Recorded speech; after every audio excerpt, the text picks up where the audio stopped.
भारत के कस्बों में, शहरों में एक फॉर्मूला था। पीसीएम लो, कोचिंग करो, इंजीनियरिंग कॉलेज में एडमिशन लो, कैंपस प्लेसमेंट में आईटी कंपनी पकड़ो, एक डिसेंट सा पैकेज लग जाएगा, ईएमआई, घर और फिर फैमिली। ये था सुरक्षित जिंदगी का इंडियन मॉडल।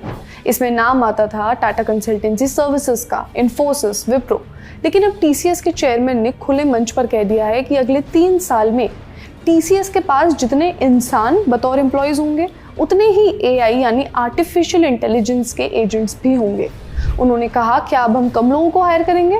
मुंबई में टीसीएस की 31st एनुअल जनरल मीटिंग चल रही थी। टाटा सन्स के चेयरमैन एन चंद्रशेखरन कहते हैं अगले 3 साल में टीसीएस के पास जितने ह्यूमन एम्प्लॉयज होंगे, लगभग उतने ही एआई एजेंट्स भी होंगे। उन्होंने ये भी कहा कि टीसीएस की हायरिंग की स्पीड अब पहले जैसी नहीं रहेगी, कुछ काम एआई एजेंट संभाल लेंगे, इसलिए पहले जितनी तादाद में अब जॉब्स नहीं होंगी। और ये भी कहा कि 2030 से पहले टीसीएस का लगभग पूरा रेवेन्यू किसी न किसी तरह से एआई बेस्ड होगा। उनका ये स्टेटमेंट इतना जरूरी क्यों है? क्योंकि ये बात किसी रिपोर्ट की प्रेडिक्शन नहीं, बल्कि उस कंपनी के चेयरमैन ने कही है जो भारत की सबसे बड़ी प्राइवेट सेक्टर एम्प्लॉयर है, जिसने दशकों तक हर साल हजारों इंजीनियरिंग ग्रेजुएट्स को ऑफर लेटर्स दिए। अब टीसीएस ने खुद कह दिया है कि खेल बदल रहा है। आने वाले सालों में आईटी इंडस्ट्री का काम करने का तरीका पहले जैसे नहीं रहने वाला, स्ट्रक्चरल चेंजेस होने वाले हैं। आईटी जॉब्स पर प्रेशर की कहानी सिर्फ चंद्रशेखरन के बयान तक लिमिटेड नहीं है, ये पहले से हो रहा है। पिछले 18 महीनों में भारत की बड़ी आईटी कंपनीज का जो टोटल हेडकाउंट मतलब एक कंपनी में कितने लोग काम करते हैं, वो 80,000 कम हुआ है। इसमें छटनी के साथ साथ जो धीरे हायरिंग हो रही है उसका असर भी शामिल है। टीसीएस ने फाइनेंशियल ईयर 25-26 में नेट हेडकाउंट 23,000 से ज्यादा कम किया। ये कंपनी की हिस्ट्री में सबसे बड़ी एनुअल हेडकाउंट रिडक्शन में से एक थी। इन्फोसिस ने फाइनेंशियल ईयर 24 में 25,994 एम्प्लॉयज की कमी बताई। उसके बाद 2025 में कुछ ट्रेनीज को भी बाहर किया था। विप्रो का हेडकाउंट 2023 के जो अपने पीक पर था उससे काफी नीचे आ चुका है। अभी रिसेंटली कॉग्निजेंट का केस भी काफी इंटरेस्टिंग था। पूरी दुनिया में उसके कुछ 3.5 लाख एम्प्लॉयज हैं, उसमें से 2.5 लाख से ज्यादा एम्प्लॉयज सिर्फ इंडिया में हैं। यानी ये कंपनी काफी हद तक इंडियन टैलेंट पर चलती है। कॉग्निजेंट का एक प्रोजेक्ट आया, प्रोजेक्ट लीप। उसने एक बड़ी रिस्ट्रक्चरिंग की। सीईओ रवि कुमार एस ने कहा कि कंपनी अब डिजिटल लेबर और ह्यूमन लेबर दोनों के साथ आगे बढ़ेगी। ऐसा ही कुछ टाटा के चंद्रशेखरन ने भी कहा। डिजिटल लेबर यानी एआई, ये सिर्फ भारत की कहानी नहीं है। अब देखते हैं कि कारण क्या है ऐसे जो आईटी जॉब्स हैं उनके कम होने के। पहला तो ये है कि एआई ने वो काम संभालना शुरू कर दिया जो फ्रेशर्स करते थे, और ये सबसे बड़ा रीजन है। जरा सोचिए, एक फ्रेशर क्या करता था जब पहली बार किसी आईटी कंपनी में ज्वाइन करता था? कोड लिखना, टेस्टिंग करना, बग्स ढूंढना, डॉक्यूमेंटेशन तैयार करना, कस्टमर सपोर्ट टिकट संभालना, बेसिक मेंटेनेंस करना। यही था एंट्री लेवल आईटी जॉब का असली काम। रिपीट होने वाला काम जो प्रोसेस ड्रिवन था। और यही काम अब GitHub Copilot, Amazon code whisperer, Google Gemini जैसे एआई टूल्स आसानी से कर पा रहे हैं। इन्फोसिस के सीईओ सलील पारेख ने खुद माना कि एआई टूल्स की वजह से जो डेवलपर्स हैं उनकी प्रोडक्टिविटी 30 से 40% तक बढ़ी है। इसका मतलब ये कि उतने ही काम के लिए अब कम लोग चाहिए। EY के 2025 टेक एनालिसिस के मुताबिक ऑटोमेशन का सबसे ज्यादा असर एंट्री लेवल रोल्स पर पड़ रहा है। कैंपस हायरिंग की बात करें तो भारत हर साल लाखों इंजीनियरिंग ग्रेजुएट्स तैयार करता है, लेकिन इंडस्ट्री एक्सपर्ट्स का कहना है कि इस साल आईटी सेक्टर में अपॉर्चुनिटीज पिछले कुछ सालों के कंपैरिजन में काफी कम है।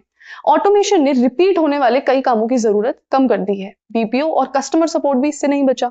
चैटबॉट्स अब बिना किसी इंसान के बहुत बड़े नंबर में कस्टमर क्वेरीज संभाल लेते हैं। मिडिल मैनेजमेंट की बात करें तो जो लोग डेटा इकट्ठा करते थे, रिपोर्ट्स बनाते थे, प्रेजेंटेशन तैयार करते थे, उनका काफी काम माइक्रोसॉफ्ट कोपायलट और सेल्सफोर्स आइंस्टाइन जैसे टूल्स कर रहे हैं। दूसरा कारण है पैंडेमिक ओवर हायरिंग का हैंगओवर। 2020 से 2022 के बीच दुनिया डिजिटाइज हो रही थी। हर बिजनेस एक तरीके से ऑनलाइन बढ़ रहा था। आईटी कंपनियों को काम की कोई कमी नहीं थी, तो उन्होंने जरूरत से ज्यादा लोग अपॉइंट किए, हायर किए। 2023 के बाद जब मार्केट नॉर्मल हुआ तो कंपनियों के पास जरूरत से ज्यादा हेडकाउंट था, ज्यादा एम्प्लॉयज हैं, और तब शुरू हुआ कॉस्ट कम करने का प्रोसेस। इस वक्त कंपनी एआई अडॉप्शन भी कर रही है और एक्स्ट्रा रोल्स को भी खत्म करना चाह रही है कॉस्ट सेव करने के लिए। ओपन एआई के सीईओ सैम ऑल्टमैन कई मौकों पर कह चुके हैं कि कुछ कंपनियां एआई के नाम को लेकर ऐसे चेंजेस कर रही हैं जो शायद वो वैसे भी करने वाली थी। तीसरा रीजन है अमेरिका की पॉलिसी। भारत का आईटी सेक्टर एक बड़े लेवल पर अमेरिकी कंपनियों के ऑर्डर्स पर चलता है। जब अमेरिका में मंदी का डर होता है, अमेरिकन कंपनियां जो होती हैं वो टेक्नोलॉजी पर खर्च कम कर देती हैं। जब वे खर्च कम करती हैं तो भारतीय आईटी कंपनियों को कम प्रोजेक्ट्स मिलते हैं। अभी अमेरिका में टैरिफ और जो इकोनॉमिक ग्रोथ है, वीजा पॉलिसी है, उसको लेकर काफी अनिश्चितता बनी हुई है, और साथ में क्लाइंट्स अब इंसानों से ज्यादा एआई में इन्वेस्ट कर रहे हैं। नैसकॉम के मुताबिक फाइनेंशियल ईयर 26 में भारत के टेक सेक्टर की वर्कफोर्स की जो ग्रोथ थी वो सिर्फ 2.3% रही।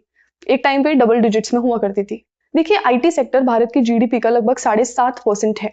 50 लाख से ज्यादा लोग इसमें एम्प्लॉयड हैं। अर्बन मिडिल क्लास की जो कंज्यूमिंग पावर है वो इसी से जुड़ी हुई है। कई रिसर्च फर्म्स और इकोनॉमिस्ट का मानना है कि एआई सिर्फ टेक्नोलॉजी की कहानी नहीं है, इसका असर लेबर मार्केट, वेजेस और प्रोडक्टिविटी तक पहुंच चुका है। नोमरा के चीफ इकोनॉमिस्ट सोनल वर्मा ने ये भी वार्निंग दी है कि अगर भारत बदलती टेक्निक के हिसाब से खुद को टाइम से नहीं ढाल पाया तो देश मिडिल इनकम ट्रैप जैसे चैलेंजेस में फंस सकता है। मिडिल इनकम मतलब कि जो आपकी आमदनी है वो एक पॉइंट पे आके स्थायी हो चुकी है, ना वो बढ़ रही है ना वो बेटर हो रही है। प्रॉब्लम यह है कि आईटी जॉब्स का कोई तैयार रिप्लेसमेंट अभी साफ दिखाई नहीं देता। मैन्युफैक्चरिंग की बात करें तो वो बढ़ रही है, लेकिन अभी वो इतनी ज्यादा नहीं हुई है कि गुड क्वालिटी के जो स्किल्ड जॉब्स होते हैं वो आए। गिग इकोनॉमी भी बढ़ रही है देश में, लेकिन वो भी हर किसी के लिए सोल्यूशन नहीं है। तो अब क्या करें? कुछ लोग कहेंगे कि नई जॉब्स भी आएंगे और ये बात सही है। AI, cloud, cyber security, data engineering और एआई गवर्नेंस जैसे फील्ड्स में नए रोल्स बन रहे हैं। लेकिन यहाँ दो सवाल हैं। पहला ये कि जो इंसान अभी कोडिंग कर रहा है, टेस्टिंग कर रहा है, बीपीओ में है, वो कितनी जल्दी एआई गवर्नेंस सीख सकते हैं या साइबर सिक्योरिटी एक्सपर्ट बन सकते हैं? ये हो सकता है, लेकिन इस लेवल पर लोगों को रीस्किल करना आसान नहीं है। उसके बाद सवाल ये भी है कि क्या हमारा एजुकेशन सिस्टम बदलते जॉब मार्केट के हिसाब से अपने आप को ढाल रहा है, या जो इंडस्ट्री और एकेडेमिया के बीच जो गैप होता है वो बढ़ता जाएगा?